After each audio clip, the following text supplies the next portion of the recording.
Okay, guys, this is Kelly from Hills, Deals, and Wheels Mobile Home Investing Course. And I just landed in San Francisco, and I wanted to share with you guys my life. I'm a retired military, but I still, after doing 20 years, I still work.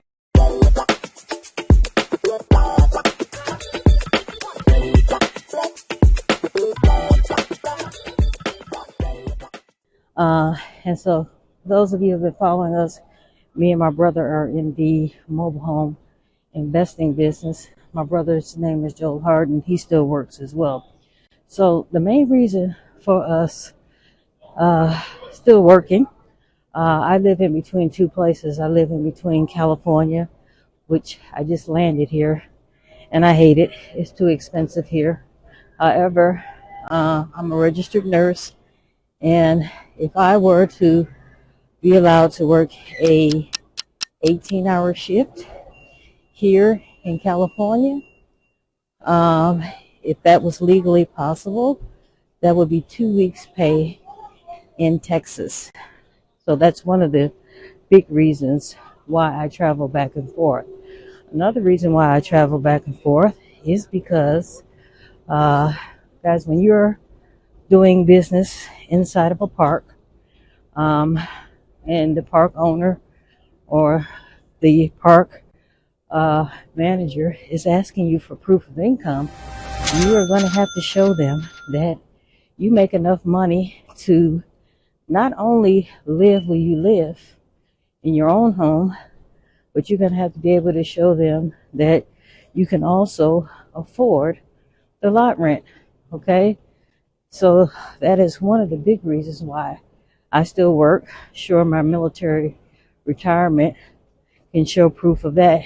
But guys, I'm making so much good money out here. I have not quit out here in California. I have been retired since 2012, and it's almost December 2023.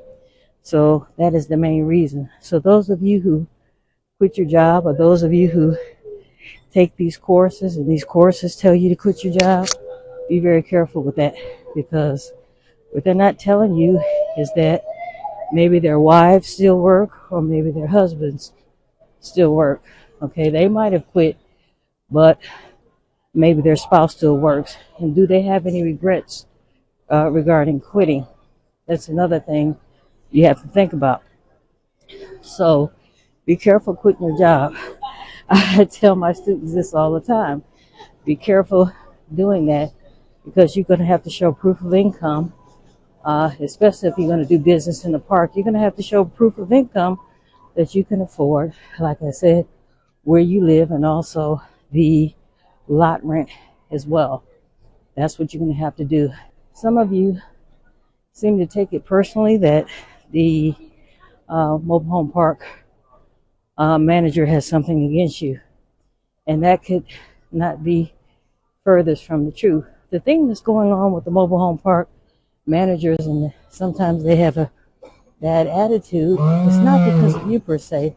It's really because they have dealt with other investors who have not done what they said they're going to do. And what do I mean by that? They purchase the mobile homes, okay? They don't rehab them.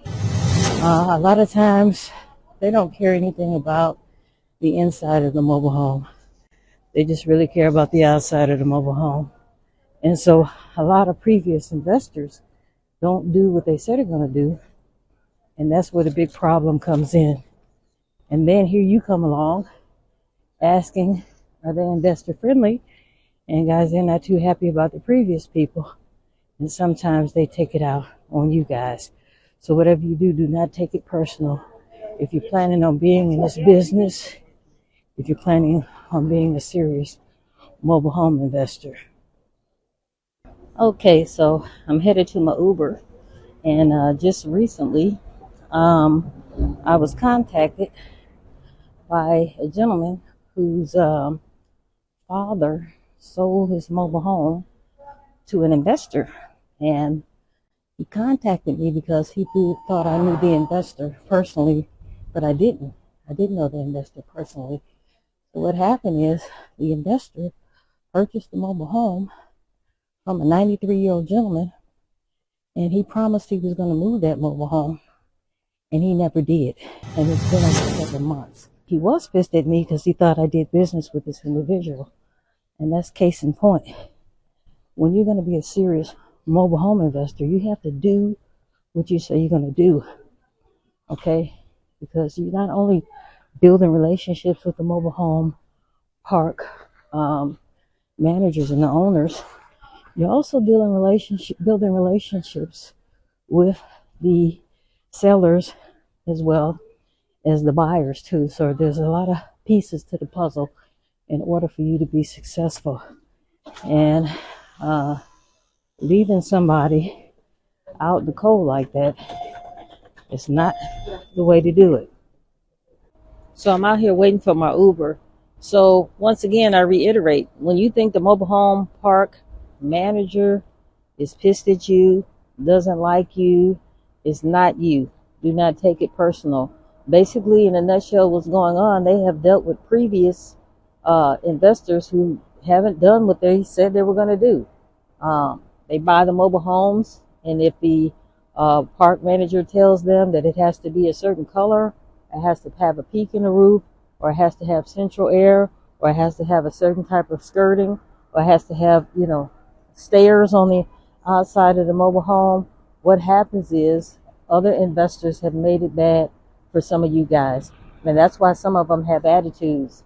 But taking it personally that the mobile home park manager does not like you guys, it's not about you. What it is about other investors who have made it bad for you to do business in that park because they hadn't done what they're supposed to be doing.